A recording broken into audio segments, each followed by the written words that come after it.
riche s'accrochent à sa richesse et refusent de suivre Jésus. Et ceux qui suivent Jésus ne le suivent parce qu'ils veulent avoir la richesse. Nous sommes tous égaux. Personne ne suit Jésus pour Jésus. La croix de Christ, c'est non seulement un moyen par lequel on vient au salut, parce qu'il n'y a pas d'autre chemin, il n'y a pas d'autre moyen pour parvenir au salut, sinon en croyant en l'œuvre rédemptrice de Christ à la croix. Depuis 2 semaines passées, nous sommes en train d'étudier le livre de Luc, plus précisément au chapitre 4. Luc chapitre 4, à partir du verset 1er jusqu'au verset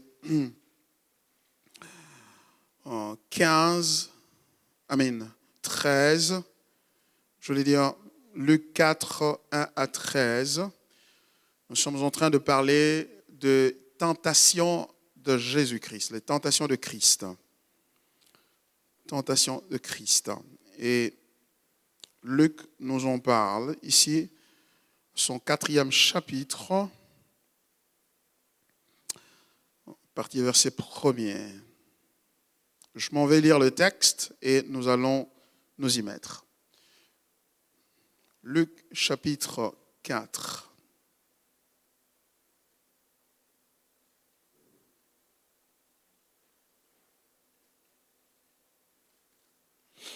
Jésus, rempli du Saint-Esprit, revint du Jourdain et il fut conduit par l'Esprit dans le désert, où il fut tenté par le diable pendant 40 jours. Il ne mangea rien durant ces jours-là, et après qu'ils furent écoulés, il eut faim. Le diable lui dit, « Si tu es le Fils de Dieu, ordonne à cette pierre qu'elle devienne du pain. » Jésus lui répondit, « Il est écrit, l'homme ne vivra pas de pain seulement. » Verset 5. Le diable, l'ayant élevé, lui montra en un instant tous les royaumes de la terre et lui dit, je te donnerai toute cette puissance et la gloire de ces royaumes, car elle m'a été donnée et je la donne à qui je veux. Si donc tu te prosternes devant moi, elle sera toute à toi. Jésus lui répondit, il est écrit, tu adoreras le Seigneur, ton Dieu, et tu le serviras lui seul. Le diable le conduisit encore à Jérusalem, le plaça sur le haut du temple et lui dit, si tu es fils de Dieu, jette-toi d'ici en bas, car il est écrit, il donnera des ordres à ses anges à ton sujet, afin qu'ils te gardent. Et ils te porteront sur les mains, de peur que ton pied ne heurte contre une pierre. Jésus lui répondit, il est dit, tu ne tenteras point le Seigneur ton Dieu. Après l'avoir tenté de toutes ces manières, le diable s'éloigna de lui jusqu'à un moment favorable. Amen. Comme je le disais tantôt, nous sommes en train de parler des tentations de Jésus-Christ. Ce texte est repris par Matthieu, ce récit est repris par Matthieu et par Marc aussi. Il n'y a que Jean qui ne le reprend pas, pour des raisons assez évidentes, parce que Jean est préoccupé de parler de la divinité de Jésus. Et donc, Dieu qui ne peut pas être tenté, par conséquent, il s'abstient de parler de la tentation de Jésus-Christ. Mais cependant, la réalité de la tentation de Jésus peut se retrouver dans le livre de Jean à plusieurs endroits. Nous avons donc dit que c'est un récit assez particulier parce que Luc est en train de le reprendre ici dans un but précis. Son but, c'est de nous présenter Jésus comme un humain.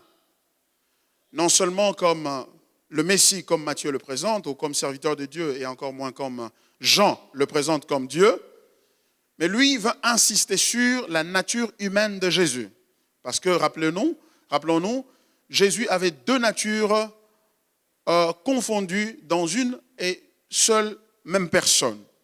Il était Dieu, il était homme, et tout cela en une seule personne.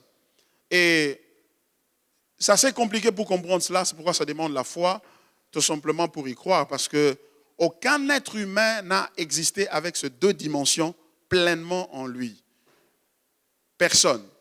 Il est le premier homme avoir été à la fois Dieu et à la fois homme. Et vous savez, il y a plusieurs religions dans le monde qui sont en train de contester la divinité de Jésus-Christ.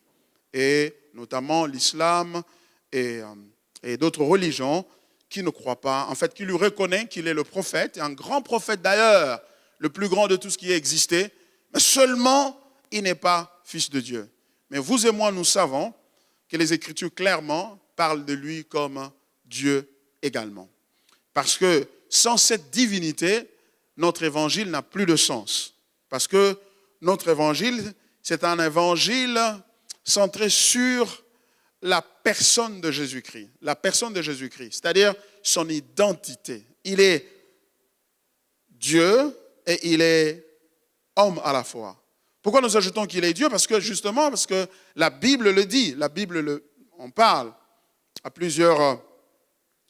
plusieurs textes. La Bible nous montre que Jésus-Christ est Dieu.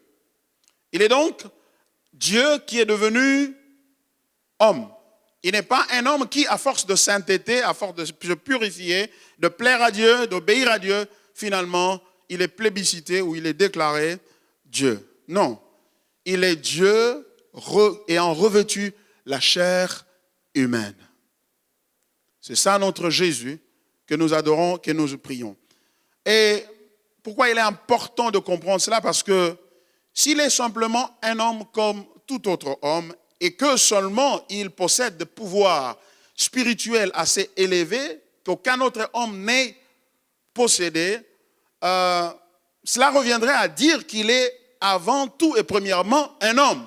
Et s'il est un homme, quoiqu'ayant des pouvoirs extraordinaires, il reste homme et donc il est de la nature d'Adam qui lui avait péché dans le jardin d'Éden et par son péché, toute la race humaine a été entachée du péché.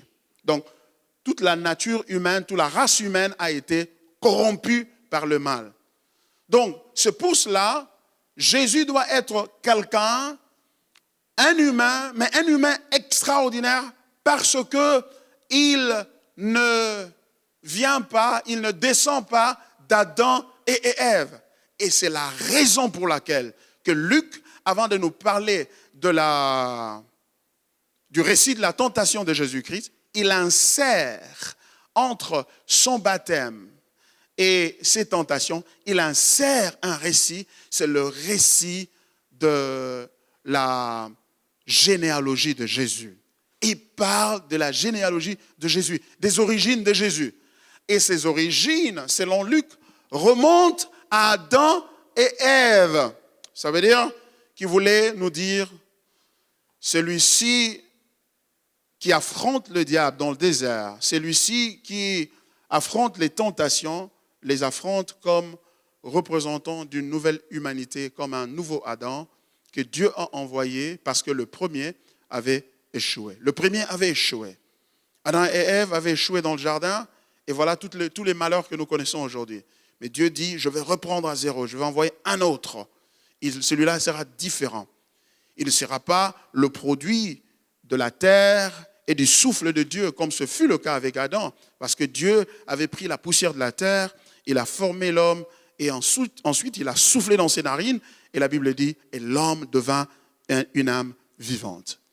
Mais celui-ci est différent parce qu'il est conçu par la puissance du Saint-Esprit. Lorsque l'ange s'est approché de Marie, lui annonçant la nouvelle de la naissance du Fils de Dieu, Jésus, Emmanuel, Dieu parmi nous, Marie dira, écoutez, je n'ai jamais connu d'homme, comment est-ce que je deviendrai enceinte? Et l'ange de renchérir, le Saint-Esprit te couvrira et tu concevras un enfant.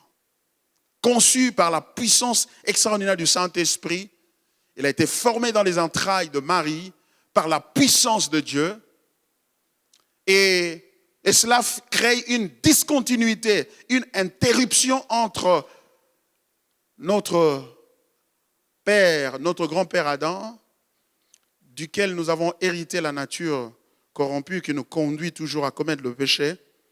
Et donc il y a eu une interruption. Celui-ci, c'est un homme, mais un homme d'une origine particulière. Il est fils de Dieu, il est donc de la nature de Dieu. Donc voyez-vous, alors c'est en cette qualité que Jésus est allé et est en train de faire face à la tentation ici. De la même manière que lorsque Adam et Ève avaient été créés, placés dans le jardin d'Éden, finalement, le diable est venu vers eux pour les tenter, pour les conduire à désobéir à Dieu et donc prendre le dessus sur eux et posséder tout ce que Dieu leur avait donné. Mais maintenant, le diable encore veut répéter sa performance. Il veut répéter son exploit de l'autre fois dans le jardin d'Éden en approchant Jésus pour dire « je vais aussi assujettir celui-ci ». Mais ce qu'il ne savait pas, que celui-ci était différent. Il n'était pas comme le premier. Il était différent et totalement différent. La différence de Jésus, c'est quelque chose à laquelle tu dois t'accrocher. Si tu perds cette différence-là, tu perds la nature de Jésus, tu as perdu l'évangile, tu as perdu la bonne nouvelle dans ta vie, tu as perdu ton futur. L'identité de Jésus. C'est pour cela que l'identité de Jésus est remise en question, elle est attaquée à gauche et à droite dans toutes les directions. Elle est attaquée. Pourquoi? Parce que le diable sait que si son identité de fils de l'homme est compromise, elle n'est pas reconnue, elle n'est pas acceptée, il n'y a point donc de libération de tous les captifs qui sont sous sa domination. Il sait cela. Et c'est pour cela qu'il a suscité même de grands prophètes. Il a suscité de grandes religions qui ont de l'espace, qui drainent des masses derrière elles, juste pour contester la divinité de Jésus, notamment l'islam, comme j'ai dit, Jehovah's Witness, and many others out there, et beaucoup d'autres là-bas, qui contestent l'identité de Jésus. Mais vous allez remarquer quelque chose. La Bible dit, l'Esprit amena Jésus dans le désert pour être tenté. C'est l'Esprit de Dieu qui l'amène là-bas pour être tenté. Mais l'Esprit de Dieu a pour but d'éprouver Jésus, de démontrer qu'il est différent du premier Adam. Et il est différent parce qu'il ne va pas succomber à la tentation. Il ne va pas tomber dans le mal. C'est ça le but pour lequel le Saint-Esprit l'amène là-bas, pour qu'il soit tenté.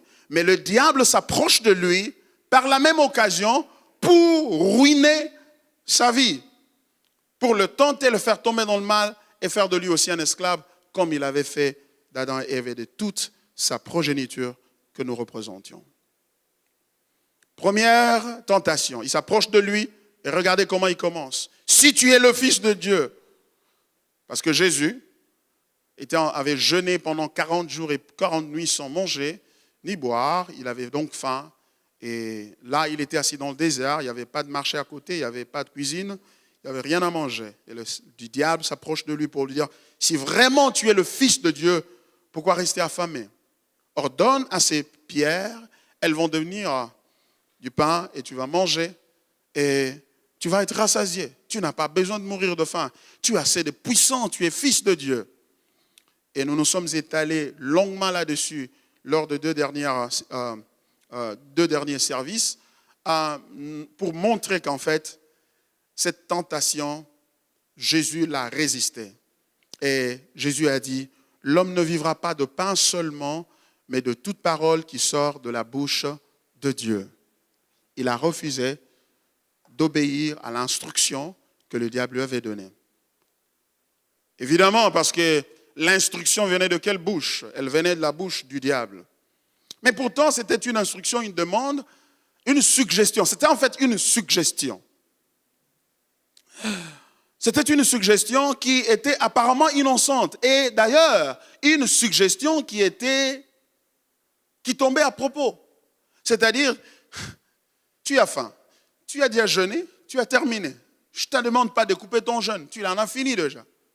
Mais ce que je te demande, ne vois-tu pas qu'au lieu d'aller marcher en rampant jusqu'à la maison, pourquoi ne pas ordonner à ces pierres de devenir pain? Et surtout que tu t'es dit enfant de Dieu. Jésus montre clairement que je ne suis pas enfant de Dieu parce que je fais des miracles. Je suis enfant de Dieu parce que le Père a dit que je suis enfant de Dieu. Je fais confiance au Père. Je n'ai pas besoin de démontrer qui je suis par le fait de miracles. Le miracle n'est pas la preuve que je suis un enfant de Dieu. Parce que Jésus savait, il n'y a pas que les enfants de Dieu qui font des miracles. Les enfants du diable, y compris le diable lui-même, fait des miracles. Et donc il lui a dit, parce que souvenez-vous, un chapitre avant, c'était lors du baptême de Jésus, le Père a dit, celui-ci est mon fils bien-aimé en qui je plaçais toute mon affection. Donc, faire le miracle, c'est douter de la véracité de la parole qui avait été prononcée à la face du monde, à la face d'Israël, qu'en fait Jésus était bel et bien le Fils de Dieu. Donc Jésus a dit non, je ne veux pas le faire.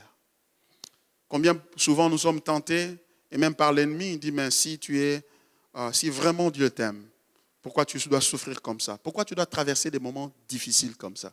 Tu parles de l'amour de Dieu dans ta vie. Pourquoi tu devais galérer comme ça, souffrir comme ça? Tes enfants souffrir comme ça, ta femme, ton mari, tes frères, tes sœurs. Pourquoi toute cette souffrance? Et aujourd'hui, le monde questionne l'existence même de Dieu par le fait de la souffrance que nous vivons dans le monde. Ils disent, mais écoutez, si Dieu était réel et qu'il existait, pourquoi les gens doivent souffrir comme ça? Pourquoi tant de souffrances, des guerres, des difficultés, des problèmes partout? Pourquoi? Mais c'est écrit noir et blanc sur les pages de la Bible.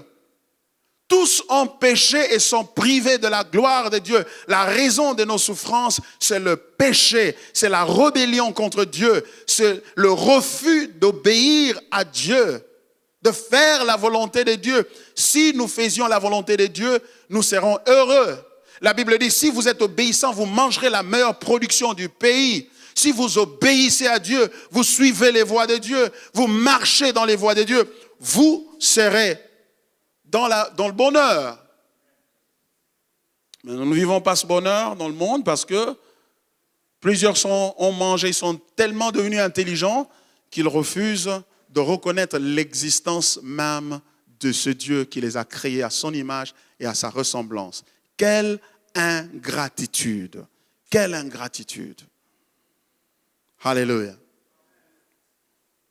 Aujourd'hui, je voudrais entamer la deuxième tentation. Et cette deuxième tentation vient après que le diable ait échoué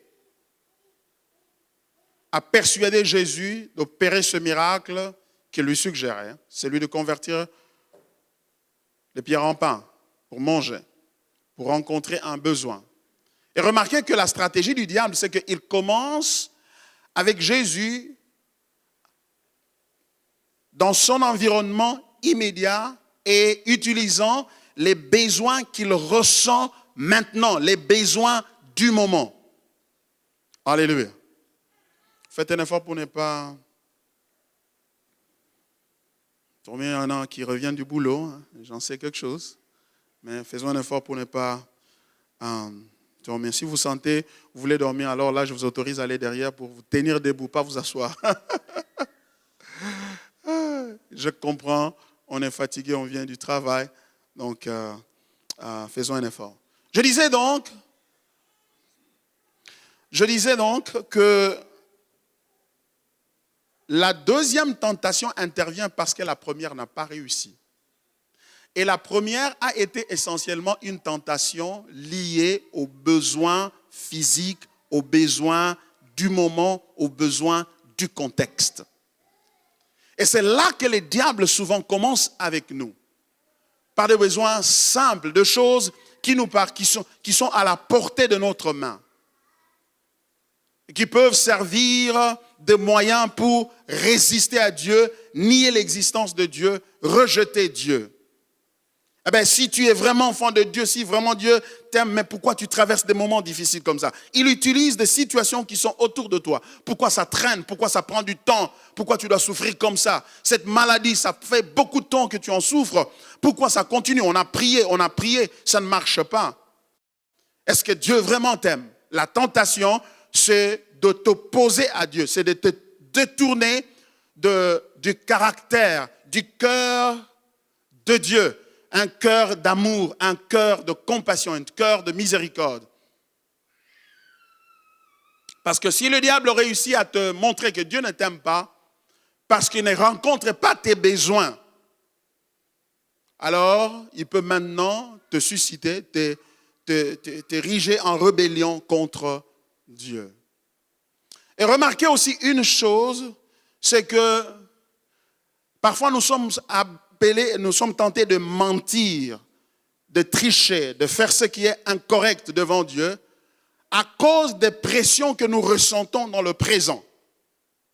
Des pressions que nous ressentons dans le présent, de besoins qui parfois sont légitimes. Il était légitime qu'après 40 jours, après avoir jeûné 40 jours et 40 nuits sans manger ni boire, il était légitime qu'il ait faim. C'était normal. Donc, il est normal que tu as besoin de papier pour travailler. Il est normal que tu as besoin de l'argent. Il est normal que tu as besoin du travail. Il est normal que tu as besoin de te marier. Il est normal que tu as besoin d'une compagnie dans ta vie. Mais ce n'est pas parce que quelque chose est normal qu'il faudrait l'atteindre par n'importe quel moyen. La normalité de la chose ne légitimise pas les moyens par lesquels il faut l'atteindre. Encore faudrait-il que le moyen que vous voulez emprunter soit des moyens acceptés, reconnus par Dieu, qui soient en harmonie avec la parole de Dieu. C'est pourquoi Jésus a utilisé la parole de Dieu. En d'autres termes, il a voulu dire que je ne suis pas conduit par l'impulsion ou la pression de mes besoins. Je suis conduit par la parole de Dieu. Le piège du diable, c'est de faire en sorte que tu fasses le mal et que tu trouves la justification parce que c'était un besoin. Ce n'est pas parce que c'est un besoin et que ça devient justifiable. Non, pas du tout.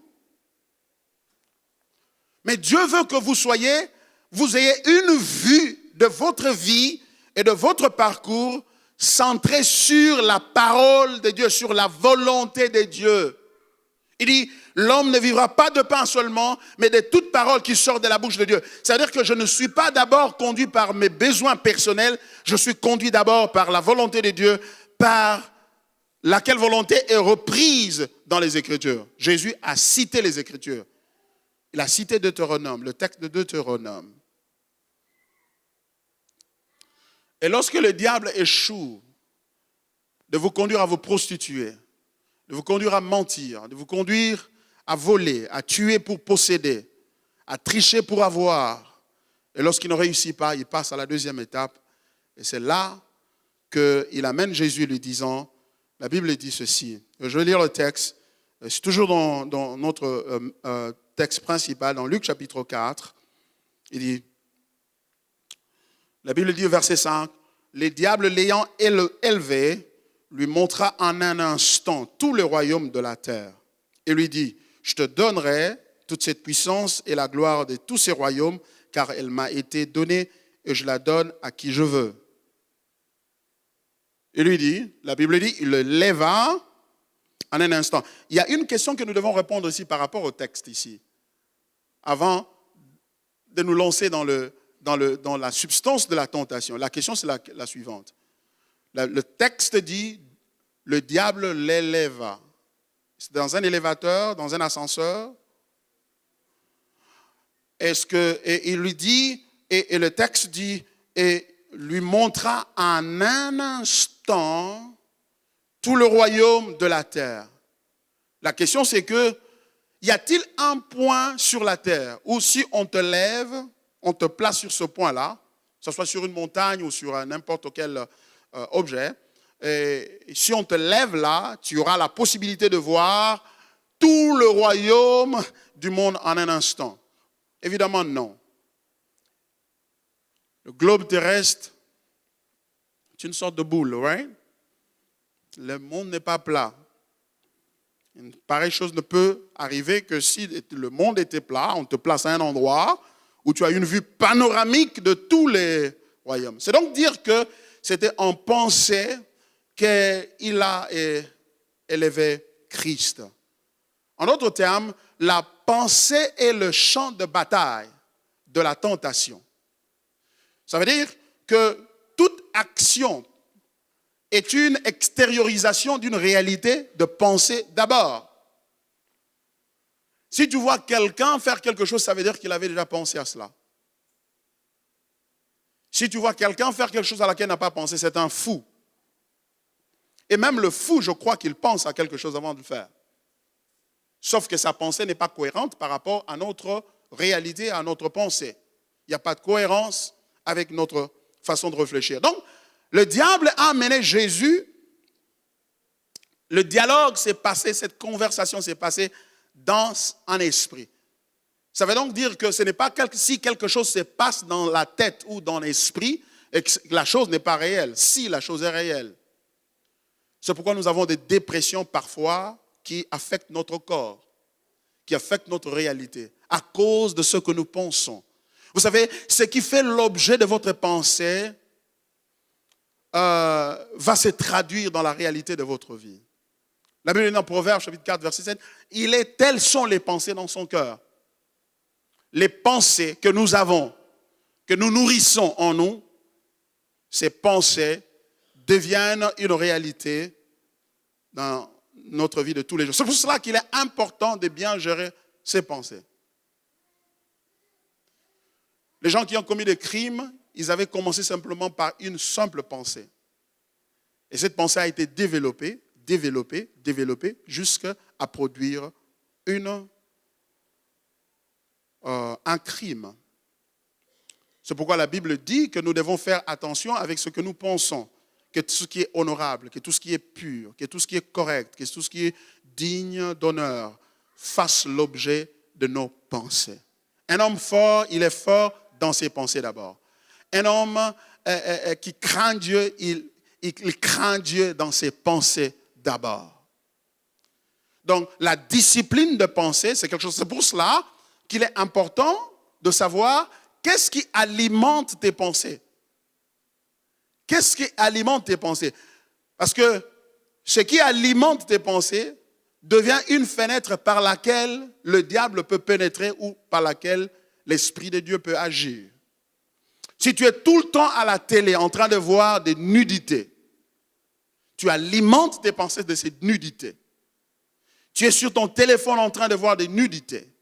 Tu alimentes tes pensées avec ces nudités et ces pensées vont se traduire par la masturbation, vont se traduire par la prostitution, vont se traduire par l'impureté, l'impudicité, l'adultère et beaucoup de choses.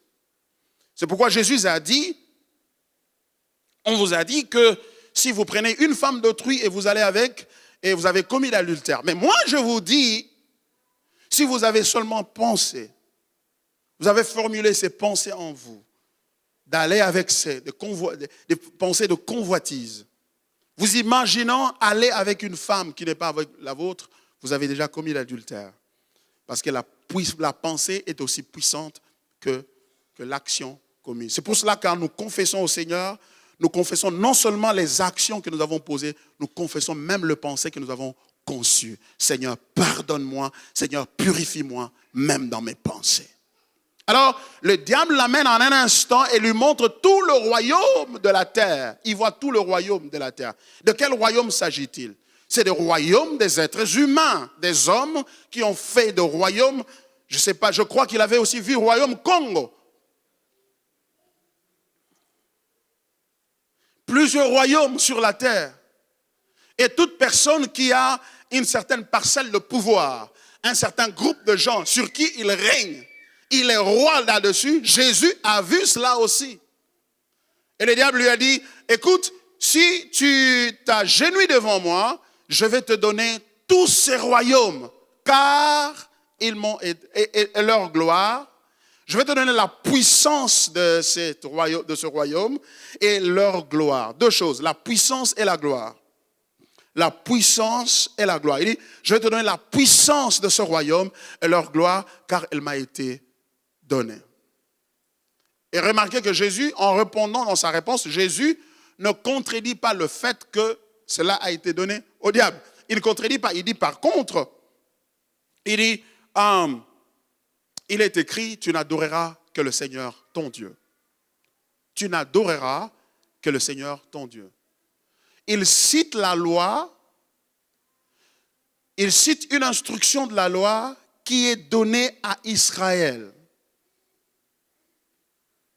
Le premier commandement, c'est quoi? C'était quoi?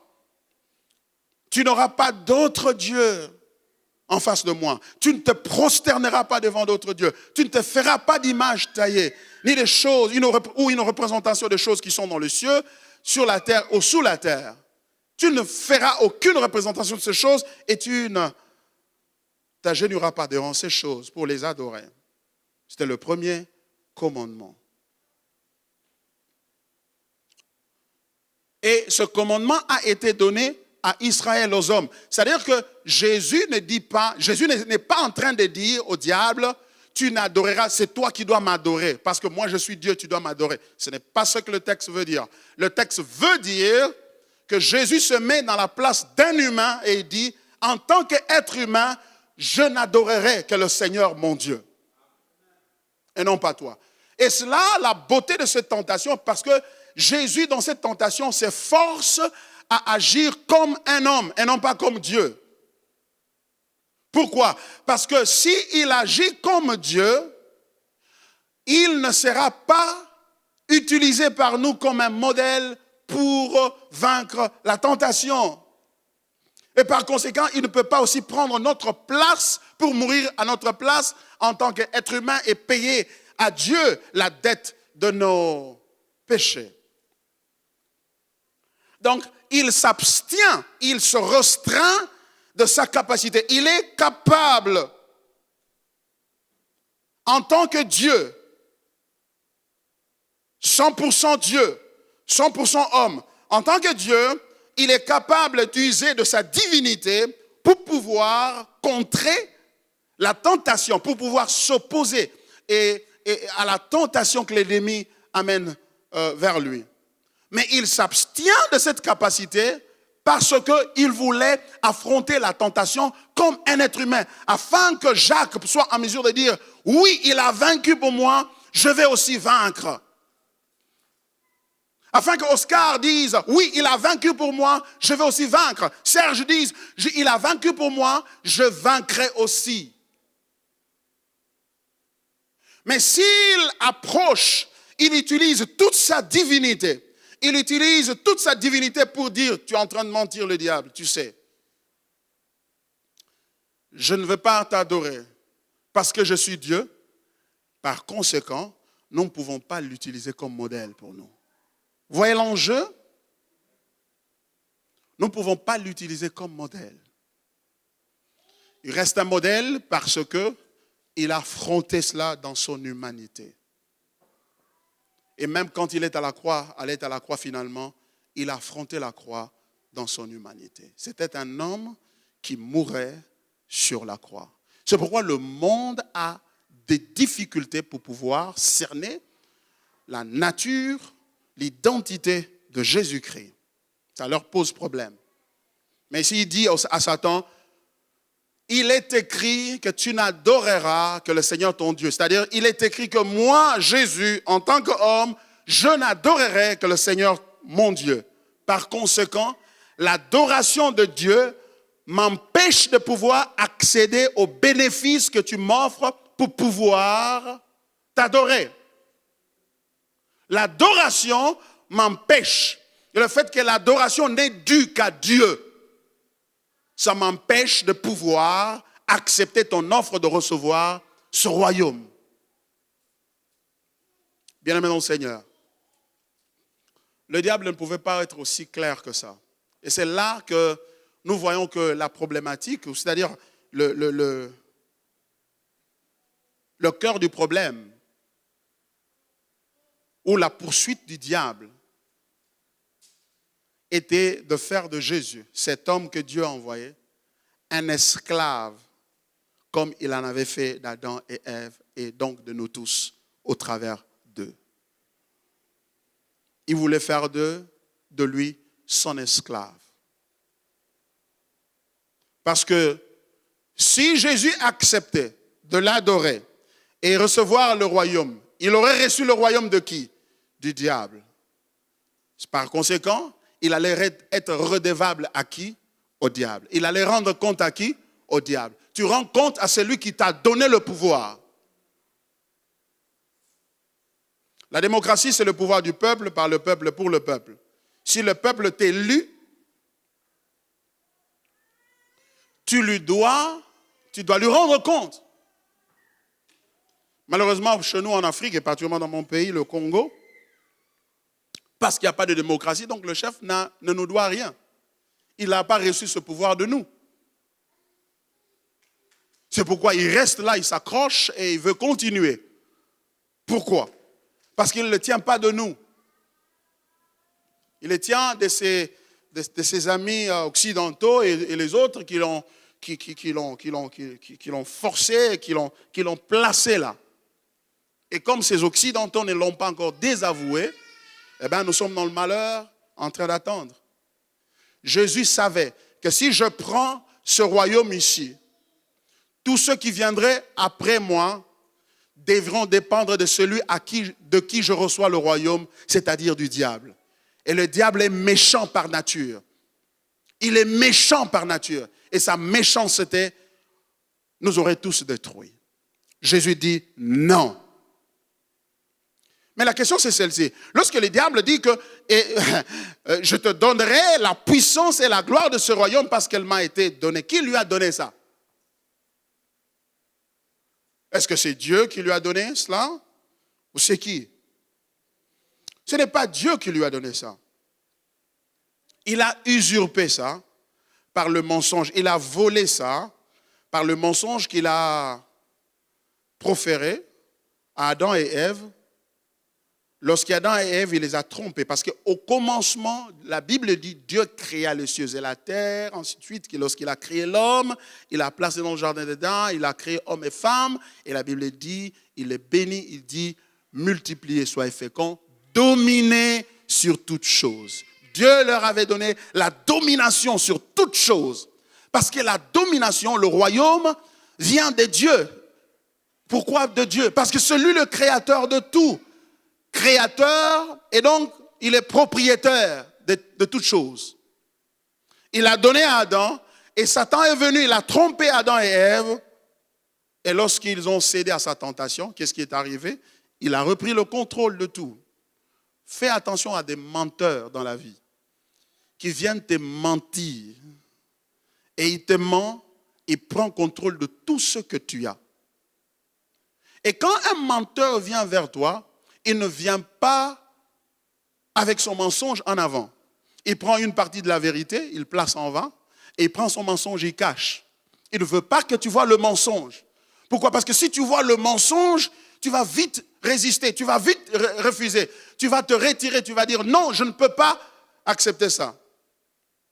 Alors, il cache son mensonge et il te présente une demi-vérité, et quand tu prends ça, tu es parti. C'est pourquoi certaines personnes sont venues dans ta vie. Il est venu comme un homme qui était dans le besoin. Il est venu comme quelqu'un qui était en situation difficile. Et il est venu comme quelqu'un qui avait besoin de l'aide. Mais il ne t'a pas dit toute l'histoire. Il est venu comme quelqu'un qui t'aimait. Il est venu comme quelqu'un qui voulait vraiment faire des affaires avec toi. Il est venu comme quelqu'un qui montrait la volonté de t'assister. Et quand tu as accepté et tu vois le mensonge, tu commences à voir une autre face apparaître après. Et quand cette face-là apparaît, il prend le contrôle de ta vie ou d'une partie de ta vie. Il faut faire très attention parce que le mensonge, c'est un vice dangereux dans la vie. C'est un vice dangereux. C'est pourquoi je déteste les mensonges. Je déteste les gens qui mentent. Il dit une chose et fait son contraire. Il vous montre une face, mais en réalité, il en a une autre. Faites très attention à ce genre de personnes. C'est pour cela, avant de contracter quoi que ce soit dans la vie, tournez-vous vers le Seigneur et demandez-vous quelle est la volonté de Dieu. Dans la vie, il y a toujours deux choses. Il y a le dit et le non-dit. Le dit et le non-dit. C'est-à-dire que chaque fois que quelqu'un te dit quelque chose, dis-toi qu'il y a quelque chose qu'il ne m'a pas dit. Mais maintenant la question c'est que, pourquoi il ne m'a pas dit ce qu'il ne m'a pas dit? Est-ce que parce qu'il a oublié de me le dire? Ou bien parce qu'il refuse de me le dire parce que si je découvre ça, alors je ne serai plus à mesure de lui donner le service parce qu'il ne vient pas avec de bonnes intentions. Et c'est cela qu'on appelle les intentions. Les intentions du cœur. Lorsque le diable vient vers Adam et Ève, il leur présente la situation. Il dit, si vous mangez ce fruit, vos yeux s'ouvriront, vous connaîtrez le bien et le mal. Ça c'est vrai. Vous découvrirez le bien, vous serez en mesure de distinguer le bien du mal. Mais ce qu'il leur avait pas dit, le non dit, c'est que quand vous aurez découvert le bien et le mal, vous deviendrez esclaves du mal. Ça, il n'avait pas dit. Il avait laissé ça de côté. Quelqu'un s'approche de toi et il commence à devenir un ami à toi. Il commence à t'aider, à t'assister. Il devient un ami. Tu dis, oh, il est gentil, oh, qu'il est bien. Pas si vite, mes amis. Pourquoi ne pas aller d'abord se mettre à genoux et prier et dire, Seigneur, celui-ci, est-ce qu'il vient de ta part ou il ne vient pas de ta part? Cherchez la sagesse. Parce qu'il y a des gens qui, lorsqu'ils entrent dans ta vie, ils viennent comme un fiancé, ils viennent comme une fiancée, ils viennent comme un business person, ils viennent comme quelqu'un de nécessiteux. Et quand il entre dans ta vie, et quand il en sort ayant laissé des désastres autour de vous et sur votre cœur. Et ce désastre-là vous empêche demain de pouvoir être en mesure d'aider quelqu'un d'autre. C'est pourquoi vous voyez souvent parmi nous des gens qui se disent facilement, écoute, moi, en tout cas, je ne vais plus aider les gens. Parce que j'avais aidé 1, 2, 3, 4. Voilà ce qu'ils m'ont fait. Donc, et ils détruisent une partie de vous. Jésus, connaissant la vérité, il dit ceci. Il s'accroche à la parole de Dieu. Remarquez comment Jésus contrebalance ses tentations en utilisant la parole de Dieu. Bien-aimés, il faut que la parole de Dieu demeure abondamment en nous. Nous devons connaître la Bible. Nous ne devons pas être si busy, si préoccupés par la vie que nous n'avons pas le temps de lire la Bible. Tu traverses des temps difficiles, le diable te lance dans un piège où tu réfléchis beaucoup, mais tu lis la Bible moins. Et dans ta réflexion, tu as toujours en train de réfléchir, qui peut m'aider, qui peut faire ceci pour moi, qui peut faire ceci pour moi. Mais tu oublies que tu as un Dieu qui t'a créé à son image, à sa ressemblance. Retourne vers ce Dieu, va chercher ce Dieu-là. Va chercher le Seigneur. Jésus va toujours à la parole. Il dit, il est écrit que tu n'adoreras que le Seigneur ton Dieu. Et la parole l'a protégé de beaucoup de désastres. Je n'ai pas besoin d'ouvrir le cœur de quelqu'un pour comprendre quelles sont ses intentions, parce que je peux ne pas comprendre ses intentions. Mais je peux ouvrir la Bible, découvrir ce que Dieu veut et m'accrocher à ce que Dieu veut. Et si je m'accroche à ce que Dieu veut, ce que Dieu veut m'épargne de beaucoup d'ennuis. Et certains ennuis ne sont pas seulement des ennuis qui t'affectent toi seulement. Ce sont des ennuis qui vont affecter les enfants de tes enfants, les enfants des enfants, et des générations et des générations. C'est pour cela qu'il faudrait connaître la parole de Dieu. Dans cette église, nous sommes en train de lire le Nouveau Testament. Et chaque lundi, nous envoyons des textes à lire. Lisez, bien-aimés. Prenez le temps de lire.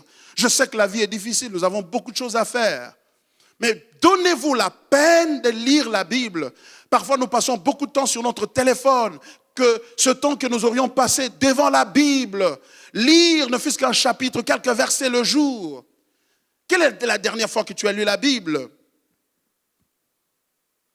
Comment tu peux vaincre sans la parole? C'est impossible. Bien-aimé dans le Seigneur, la tentation est réelle. Parce que le but du tentateur, c'est de faire de toi son esclave. Et son esclave, ça ne veut pas nécessairement dire que tu vas souffrir. Tu peux être heureux aussi, mais étant son esclave. Heureux entre guillemets, ça veut dire tu as de l'argent, tu as des moyens, tu as ceci, tu as cela. Mais cependant, tu n'es pas libre, tu es un esclave. C'est pour cela que certaines personnes sont versées dans l'occultisme, ils ont versé dans beaucoup de choses qui leur procurent de besoins, une satisfaction momentanée, une satisfaction présente, mais au prix de leur âme. Au prix de leur âme. Bien-aimé mon Seigneur, Jésus a dit, tu n'adoreras que le Seigneur ton Dieu. Et le dimanche prochain, par la grâce de Dieu, je vais aller un peu en profondeur pour montrer quelque chose, se montrer la valeur de l'adoration. La valeur de l'adoration et le sens de l'adoration. Lorsque la Bible parle de l'adoration, c'est quoi l'adoration? Quelle est la valeur de l'adoration? C'est très important. L'adoration n'est pas un chant. Sinon, seuls les gens qui ont de belles voix adoreront le Seigneur. Jésus a dit, l'heure vient, et il est déjà venu, où les vrais adorateurs adoreront le Père en esprit et en vérité. Et ça, ce sont deux éléments importants dont je vais me servir la fois prochaine pour pouvoir éclairer notre lanterne, éclairer notre compréhension sur l'enjeu de l'adoration. L'enjeu de l'adoration. Et qui dit adoration, dit à l'inverse idolâtrie. Ce que le diable voulait que Jésus fasse, ce n'était pas l'adoration, c'était l'idolâtrie. Parce qu'on adore que le Seigneur Dieu. Si tu adores quelqu'un d'autre ou quelque chose d'autre, tu fais l'idolâtrie. Le diable aurait pu dire, tu vois tout ce royaume et leur puissance et leur gloire m'ont été donnés, je les donnerai, mais à condition que tu m'idolâtres. Il n'a pas dit ça. Il dit, à condition que tu m'adores. Et Jésus corrige et dit, le mot adorer, le verbe adorer, il n'y a que Dieu qui peut en être l'objet. Toi, tu cherches l'idolâtrie. Et je ne peux pas t'idolâtrer. Et remarquez aussi une chose que je vais développer le dimanche prochain, c'est que Jésus est venu avec un message, le message d'établir le royaume de cieux sur la terre. Le royaume de cieux sur la terre. C'est le message que Jésus a amené sur la terre. Et le diable lui dit, tu vois tout ce royaume, sa puissance et sa gloire, je vais te les donner. En d'autres termes, il voulait te dire, tu amènes un message du royaume qui te demande d'aller à la croix et mourir comme un vilain, comme un voleur, comme un meurtrier et souffrir. Regarde, moi je suis bon. Je te propose seulement de fléchir ton genou devant moi. Ça ne coûte rien. Juste le genou. Si tu t'agenouilles seulement devant moi, c'est mieux qu'aller verser son sang, souffrir pour avoir ce royaume. Moi, j'ai tout le contrôle de ceci, ça m'a été donné, je te le donnerai. En d'autres termes, il lui dit, ne va pas à la croix. Ce que tu vas donner, va prendre à la croix, je peux te le donner en prenant un raccourci. Et le raccourci, c'est m'adorer. Et si tu m'adores, je t'épargne de la croix. Je suis ton sauveur. Je suis venu te sauver. Tu veux la gloire? Tu veux la puissance du monde? Je vais te le laisser. Tu vas gouverner le monde. Mais seulement que tu n'ailles pas à la croix. En d'autres termes, entre moi et ce Dieu-là qui t'envoie d'aller souffrir comme ça, et moi qui te demande, je te demande un petit geste. Qui est bon entre les deux? Vous voyez? L'objectif du diable, c'est toujours attaquer le caractère de Dieu. C'est de brouiller, c'est de tordre le caractère de Dieu. Et s'il arrive à tordre le caractère de Dieu, et si nous croyons en cette distorsion, eh bien, nous tombons dans le piège. Jésus dit, en d'autres termes, je n'adorerai que le Seigneur mon Dieu. Ça veut donc dire que pour mon Dieu, je suis prêt à prendre n'importe quel châtiment, n'importe quel prix, je peux le payer pour lui. Pourquoi? Parce que je sais qui il est. La victoire dans la tentation repose sur la connaissance du caractère de Dieu, la connaissance de ce qu'il est. C'est pourquoi Jésus a dit dans Jean chapitre 17, premier, la vie éternelle, c'est de connaître le Père et celui que le Père a envoyé, à savoir Jésus-Christ. La connaissance de qui il est te rendra patient dans la vie. Tu ne seras pas pressé pour posséder. Tu ne seras pas pressé pour prendre un raccourci, vite aller là-bas. Vous êtes encore des fiancés. Au lieu d'attendre jusqu'à le mariage, non. Tu veux bouffer avant le mariage. Tu veux te servir avant le mariage. Chaque fois que tu prends le raccourci, au lieu de prendre le chemin que Dieu t'indique, même s'il est tortueux, même s'il est difficile, tu es en train de rejeter l'autorité de Dieu sur ta vie et tu es en train d'adorer le diable. L'adoration du diable ne veut pas dire simplement, Satan, mais voici, tu mets une robe blanche avec des bougies à côté, tu fais le mantra. Non, ce n'est pas ça l'adoration du diable. L'adoration du diable, c'est simplement la désobéissance à Dieu. C'est le refus d'attendre ce qui vient de Dieu. Non, dis-toi, moi j'attendrai ce qui vient de Dieu. Il savait qu'il venait pour avoir le royaume, mais il devait attendre. Oh, il y a là. Nous n'avons plus une culture d'attente. Tout est vite. C'est pourquoi on nous fait des softwares. Tout est vite. Microwave and all these things. And it's just fast and fast. Get it fast. Go fast, man. Go fast. No. Jésus a dit, je vais attendre. Ça lui prendra 3 ans d'attente. Le diable lui proposait 1 seconde seulement de génuflexion. Tu fléchis ton genou. Tu as le royaume. Tu fais 3 ans, tu vas à la croix, tu souffres et tu vas avoir le royaume. Il te dit, choisis toi-même. Pourquoi papa va nous séparer? You know? La vitesse dans la jouissance. Pourquoi ne pas attendre? Why not wait until the right time? But guess what? Lorsque Jésus a attendu, après la croix, le 3e jour, le Père l'a ressuscité d'entre les morts et la Bible dit, Dieu lui a donné le nom qui est au-dessus de tous les noms. Le nom qui est au-dessus de tous les noms. Aucun être humain n'a reçu un nom comme celui de Jésus.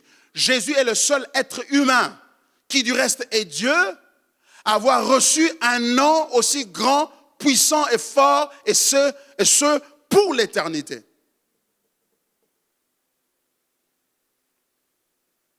Quand on fait ce que Dieu veut, on termine toujours dans la gloire. Le diable lui a dit, la puissance, tu vois la puissance de ce royaume, la gloire de ce royaume, je te le donnerai. Jésus a dit, je ne tirerai pas ma gloire des hommes. Il est allé à la croix et le Père lui a donné sa propre gloire.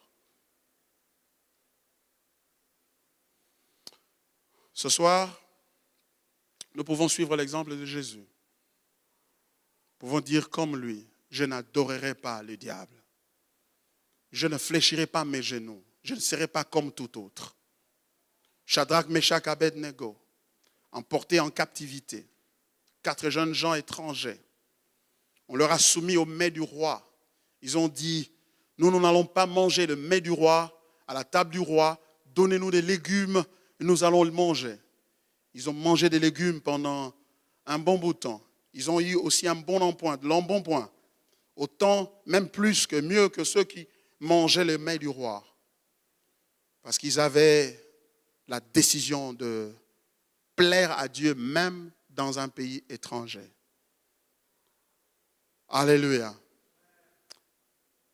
Quelqu'un dit Amen.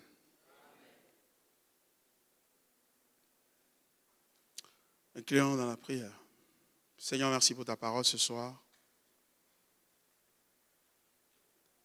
Cette parole nous transforme. Cette parole nous aide à nous tourner vers Christ, le meilleur, le victorieux. Il n'a pas pris l'hameçon, il n'a pas mordu sur l'hameçon que le diable lui a tendu, le piège qui lui a tendu. Il s'est accroché à la parole, il s'est accroché au Père. Donne-nous, Seigneur, de nous accrocher à ta parole. Donne-nous par le Saint-Esprit de faire comme Jésus. Demain, ce lundi, Seigneur, nous avons beaucoup de défis qui nous attendent. Que ton esprit nous rappelle, que ton esprit nous aide à vivre comme Jésus. En son nom, nous avons ainsi prié. Amen.